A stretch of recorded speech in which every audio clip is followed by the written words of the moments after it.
नमस्कार दोस्तों, मोदी सरकार ने न्यायपालिका पर एक तीखा हमला किया है। ये हमला सीधा सीधा नहीं है, घुमा फिरा कर किया गया है, बल्कि कहा जाना चाहिए कि किसी और के कंधे पर रखकर बंदूक चलाई गई है। ये बंदूक चलाई गई है 600 वकीलों के कंधे पर रखकर। 600 वकीलों से सुप्रीम कोर्ट के प्रधान न्यायाधीश चंद्रचूड़ को खत लिखवाया गया है, जिसमें यह आरोप लगाया गया है कि वकीलों का, न्यायविदों का एक समूह है जो न्यायपालिका पर दबाव बना रहा है, उसको, उसके निर्णयों को प्रभावित करने की कोशिश कर रहा है, उसकी विश्वसनीयता को पर संदेह जाहिर कर रहा है। और इसका तुरंत जो रिएक्शन आया है प्रधानमंत्री की तरफ से, जिस तरह से उन्होंने इस पत्र को कोट करते हुए, ट्वीट करते हुए टिप्पणी की है, उससे साफ जाहिर हो जाता है कि ये दोनों जो गतिविधियां हैं, 600 वकीलों का पत्र लिखना और सरकार का रिएक्ट करना, ये दोनों दरअसल एक ही सूत्र की दो कड़ियां हैं। तो प्रधानमंत्री ने इस खत को ट्वीट करते हुए क्या लिखा है?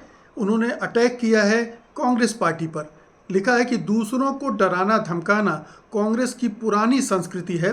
5 दशक पहले ही उन्होंने प्रतिबद्ध न्यायपालिका का आह्वान किया था। वे बेशर्मी से अपने स्वार्थों के लिए दूसरों से प्रतिबद्धता चाहते हैं, लेकिन राष्ट्र के प्रति किसी भी प्रतिबद्धता से बचते हैं। कोई आश्चर्य नहीं कि 140 करोड़ भारतीय उन्हें खारिज कर रहे हैं।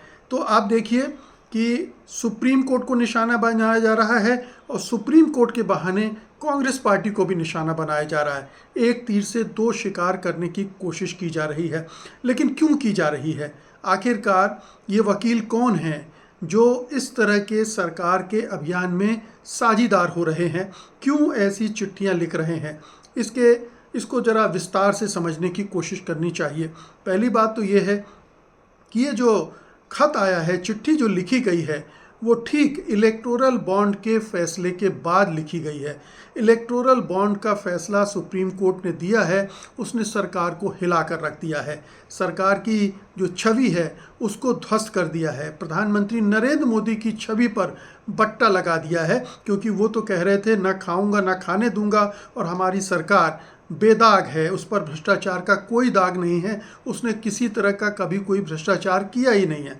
लेकिन इलेक्टोरल बॉन्ड ने बहुत ही प्रमाण सहित ये साबित कर दिया कि ये सरकार तमाम तरह से चंदा उगाने की कोशिश कर रही थी और उसके लिए एजेंसियों का दुरुपयोग कर रही थी। न केवल एजेंसियों का दुरुपयोग कर रही थी, बल्कि वो चंदा वसूलने के लिए दूसरे जो चंदा देने वाले हैं उनको तरह तरह के लाभ भी पहुंचा रही थी। तो ये पूरा जो नेक्सस है, और जिस तरह से उद्योगपतियों की, चंदा देने वाले कारोबारियों की बाह मरोड़ी गई, उससे भी जाहिर हो गया। तो ये क्विड प्रो को, जो लेन देन वाली चीज़ है, वो इस्टेब्लिश हो गई है। और तमाम तरह की जो जितने भी डाटा आए हैं SBI की तरफ से, इलेक्शन कमीशन को अपनी वेबसाइट पे रखना पड़ा है, उसने सारा कुछ पोल खोल कर रख दिया है।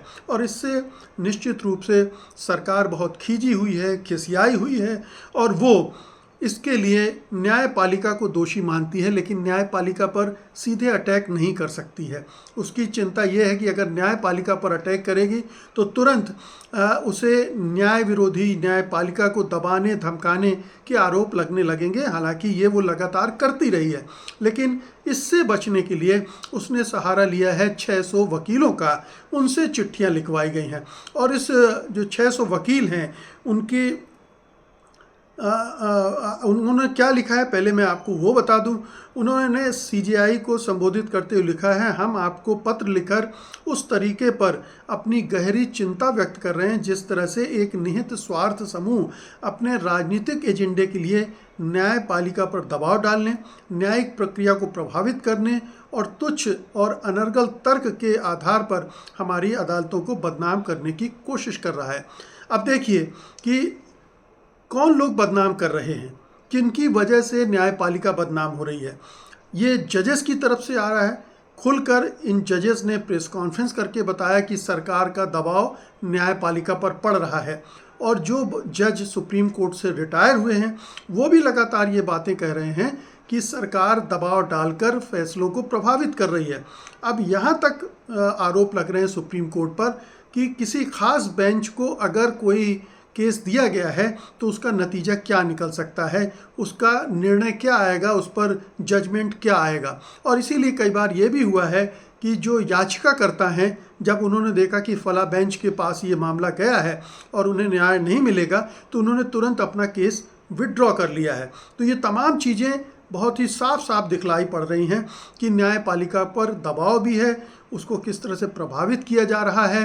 फैसले लगातार, अगर आप पिछले 10 साल के देख लें, 10 साल के जो प्रमुख चीफ जस्टिस ऑफ इंडिया रहे हैं, सीजेआई रहे हैं, उनके काम को देख लीजिए।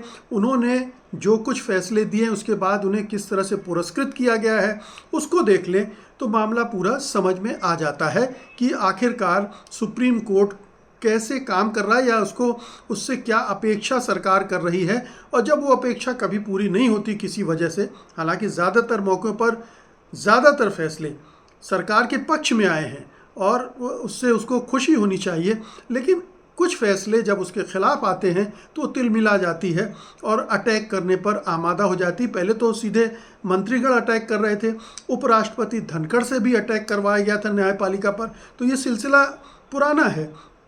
अब इन वकीलों को सामने लाकर ये करवाया गया है।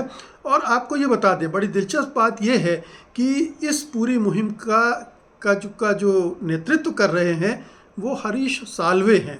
हरीश साल्वे जो सरकार की तरफ से हर मामले पर पैरवी करने सुप्रीम कोर्ट में खड़े हो जाते हैं, उल्टी सीधे दलीलें देते हैं और कई बार और अक्सर ऐसा होता है कि वो उनके फैसले उनके पक्ष में नहीं जाते हैं। लेकिन हाँ, वो सरकार के खासम खास वकील हैं।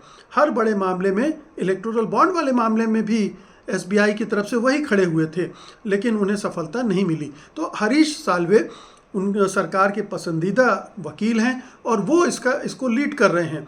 और आपको ये भी बता दें कि हरीश साल्वे का नाम पनामा पेपर्स और पेंडोरा पेपर्स में भी आया था।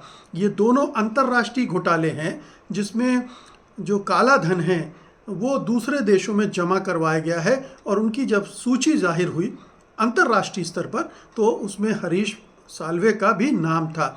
इसमें एक और नाम है जिस पर आपको गौर करना चाहिए, ये है आदिश अग्रवाल, जो सुप्रीम कोर्ट बार एसोसिएशन के अध्यक्ष हैं।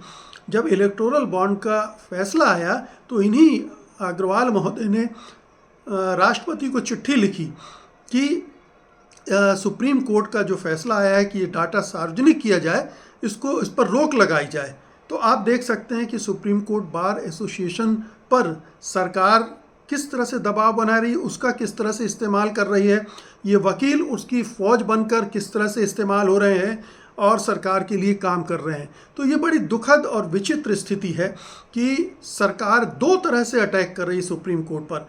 एक तो अपने प्रभाव का, अपने सरकार का, अपनी एजेंसियों का इस्तेमाल करके दबाव बनाकर या उनको प्रलोभन देकर कि आप जब रिटायर होंगे तो हम आपको फला फला पद पर बैठा देंगे या राज्यसभा की मेंबरशिप दे देंगे या आपको कहीं गवर्नर बना देंगे। अभी खानविलकर साहब को लोकपाल बना दिया गया। आप जानते हैं कि वो एक तरह से उन पर ब्रांड लगा हुआ है कि वो आरएसएस घराने के वकील जज रहे हैं, तो उनको भी पुरस्कृत किया गया। इसके पहले मिश्रा जी भी इसी तरह से मानवाधिकार आयोग के अध्यक्ष बना दिए गए थे।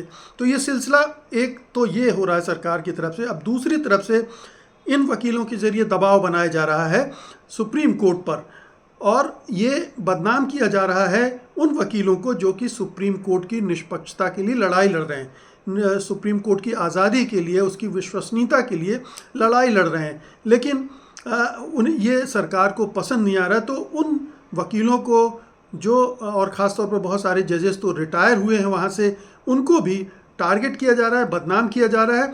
और दूसरा, जो राजनीतिक दल विपक्ष में हैं उनको कोई फ़ायदा ना हो जाए, उनको भी बदनाम कर दिया जाए। यानी ये सुप्रीम कोर्ट को बदनाम किया जा रहा है कि सुप्रीम कोर्ट अगर कोई फ़ैसला ऐसा सुनाता है जो सरकार के खिलाफ जा रहा है, तो वो विपक्ष के दबाव में या उन वकीलों के दबाव में लिया जा रहा है, ना कि अपने विवेक के हिसाब से सुप्रीम कोर्ट के माननीय जजेस फैसला सुना रहे हैं। तो ये बहुत बड़ा हमला है। ये इसको बहुत गंभीरता से लिया जाना चाहिए।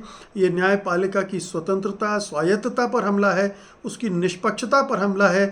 पूरी तरह से निष्पक्ष नहीं है अदालतें, पूरी तरह से स्वतंत्र नहीं हैं, ये हम सब जानते हैं। सुप्रीम कोर्ट भी नहीं है, लेकिन जो कुछ भी थोड़ी बहुत बची हुई है उसको भी ख़त्म करने की कोशिश में ये सरकार लगी हुई है।